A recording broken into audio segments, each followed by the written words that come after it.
What's up? We're Max and Jerry from Winning Team, and today we're gonna show you the drop of Outta Control. Move my body.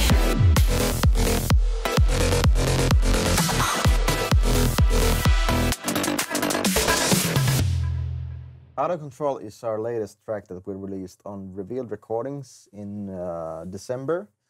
It's one of our favorite tracks, and it's a really hard-hitting club track with some vocals from our good friend Mad Eyes. Big up Mad Eyes, really dope job on the vocals. It really made the track come out as more special than it already was, and the demo was already pretty neat because we were working actually on a song here in one room with Vesa, and we popped in to see what Max has been working on the other room, and Max is just playing the demo like, I don't know, some idea, I don't know, just playing around. And he played the demo, and we couldn't sit down. We just started bouncing up and down in the room, going like, this is crazy. The idea is so neat, nice. Neat is not the right word I was looking for there. It was awesome. It was, yeah.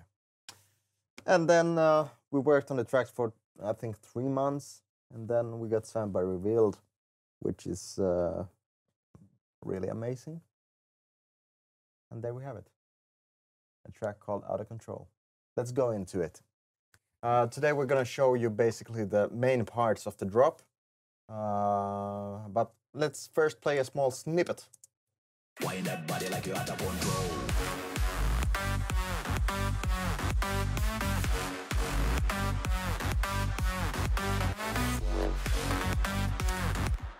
And that's basically the drop.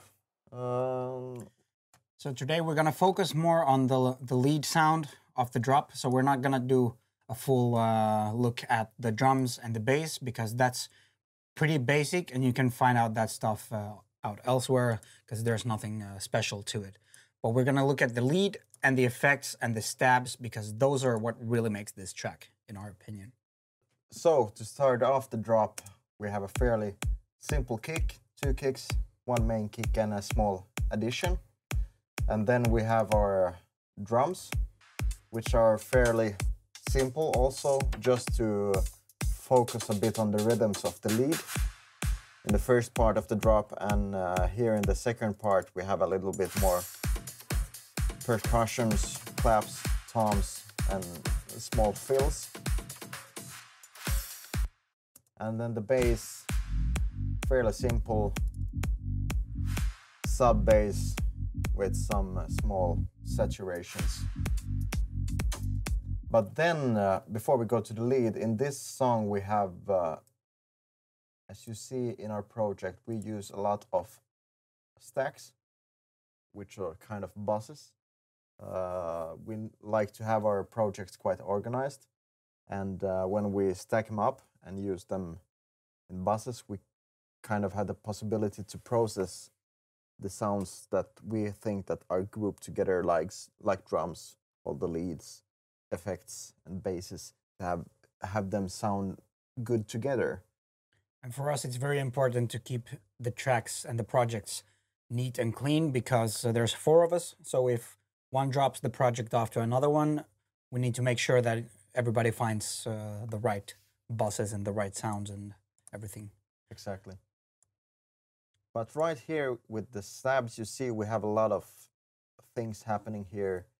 Some of them are samples, some of them are from synths that we have processed and bounced out. But the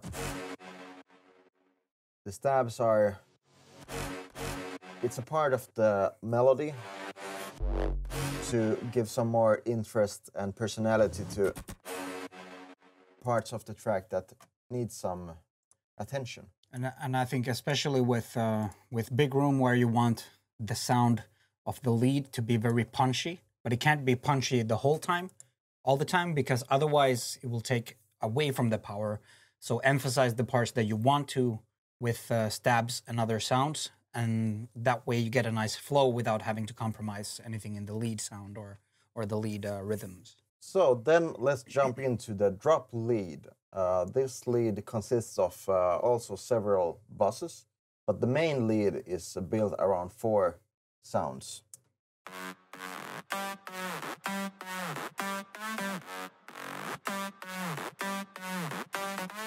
So our first one is Silent Patch from the Code Black guys, and just some small focus one on that one. The second one is a Nexus. Then we have Avenger. We highly recommend that synth. And then the last one is a Silent.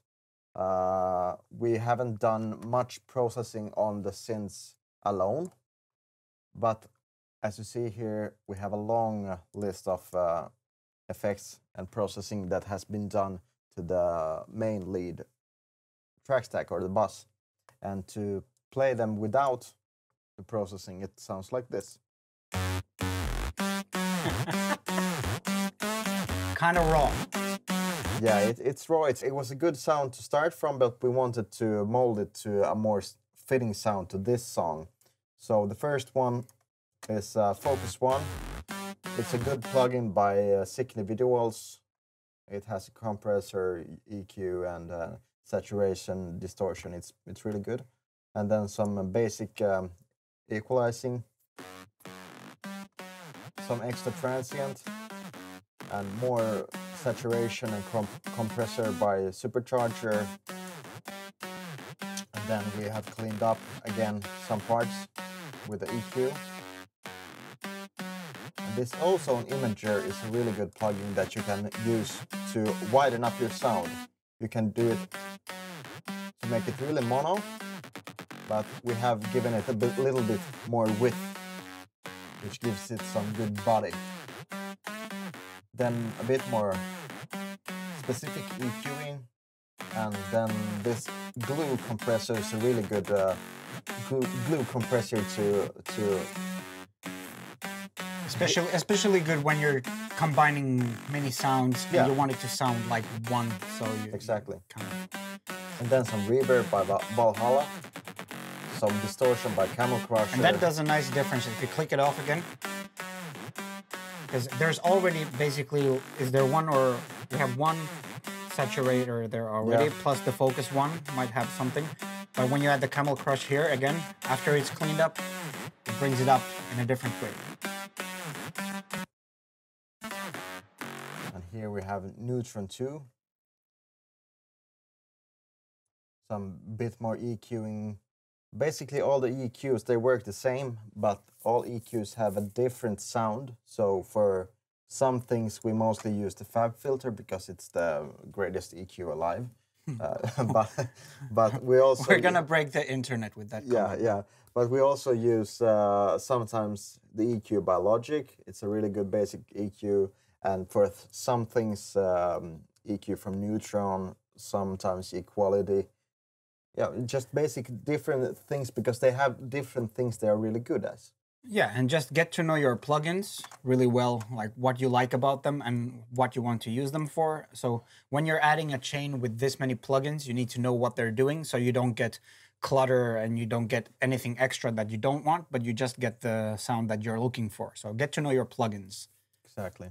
And last in the chain, we have Volume Shaper, which is a sidechain plugin. We also use Kickstart by Nicky Romero and LFO Tool. But this one is really nice because you have two frequency bands. If you want, like in this case, we wanted the higher frequencies to come in a little bit faster and the lower frequencies a little bit slower so they don't interfere as much with the kick.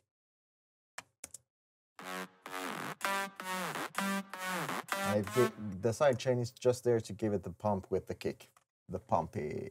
Pumpy. And the last one we have the reverb, which in this case we also have used it as a bus send to give it a little bit more space that is really compressed together with the signal. I think we'll go through that in another tutorial also. Yeah. But then the main lead together with the drums and bass sounds like this.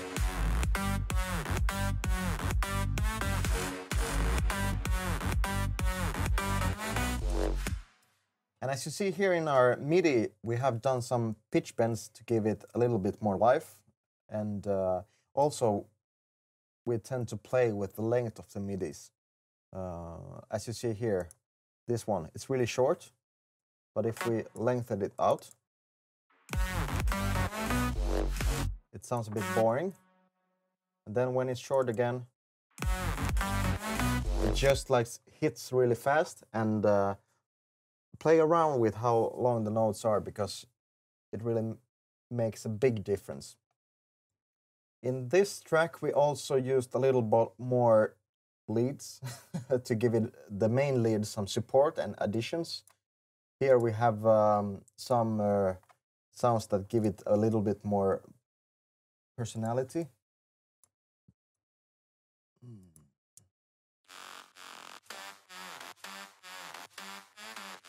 And also they don't play the whole time as like this one. It just focuses on the parts that we think that are important and need some more. And also in the second part of the drop, we have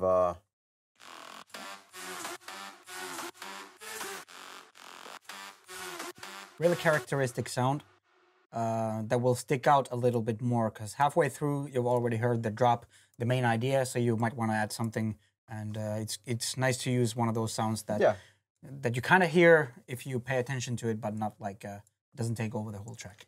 Just some small extra things that makes if the main melody is working, and if you can listen to it on a loop again and again and again, there's maybe no need to change or add something just to bring it up. So just add some more add-ons to the synth. Exactly. And then in the end, we have the effects that really makes the track sound like your track. And one thing that is important for us, we always want the track to sound good also without the effects. But they just give that extra mile to give it something extra. Like the white noises and sweeps and small hits, vocal effects. It's like when the cooking is done in the kitchen and you have your food on the plate, you want to, maybe you're adding a little bit of garnish, salt or garnish or Parmesan.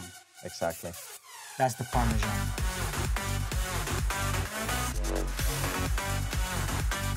And there we have it, the drop of Outta Control. And we might go through different parts of the song also in the future, but also we're thinking of making tutorials on basic things on how we approach them. So if you guys want to hear or see us do tutorials about something something else in this track, or some specific things that you're wondering about, just let us know what you wanna know about, and we might do some more stuff in the future. Send us a comment and we'll answer your questions.